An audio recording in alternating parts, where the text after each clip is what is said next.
eyes are on Michigan this morning. It is the next stop on the campaign trail and the last primary ahead of Super Tuesday. Former President Trump taking the win in Nikki Haley's home state of South Carolina.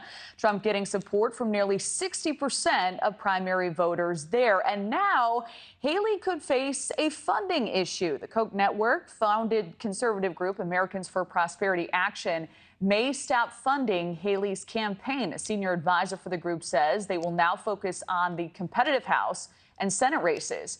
But a Haley spokesperson vows to continue the fight, saying the campaign raised more than $1 million in grassroots funds 24 hours after the primary. Haley says they will have, quote, plenty of fuel to keep going.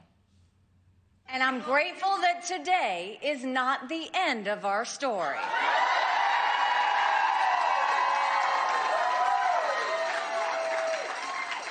We're headed to Michigan tomorrow.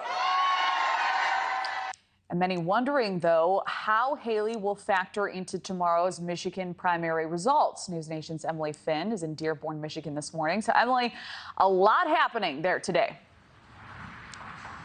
That is absolutely correct, Kelly. We are just one day away from both the Democrat and Republican primaries here in Michigan. Voters gearing up to cast their ballots. It's looking pretty likely that both President Biden and former President Trump are going to perform well here.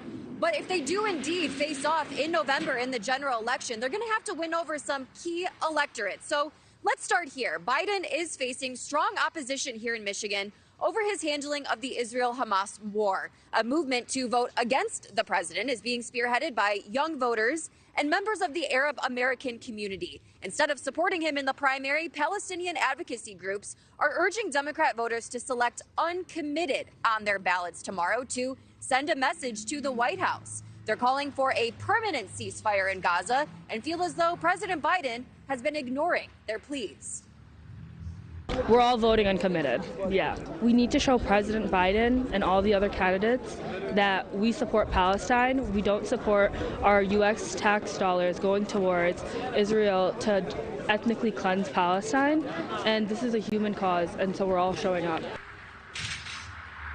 And shifting gears to another crucial group of voters both sides are attempting to appeal to here are among the white working class. While they represent 35% of voters nationwide, white blue-collar workers make up 52% of the voters here in Michigan.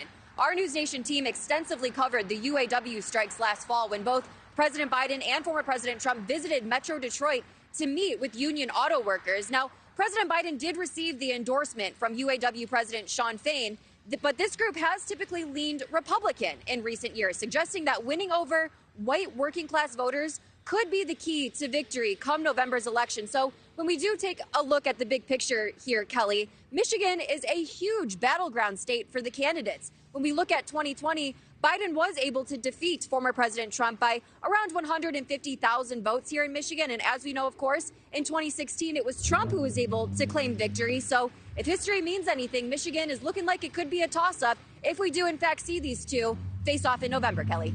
All right, Emily Finn, thank you so much. Thank you for watching. Go to newsnationnow.com to find NewsNation on your television provider. And don't forget to click the red subscribe button below to get more of NewsNation's fact-driven, unbiased coverage.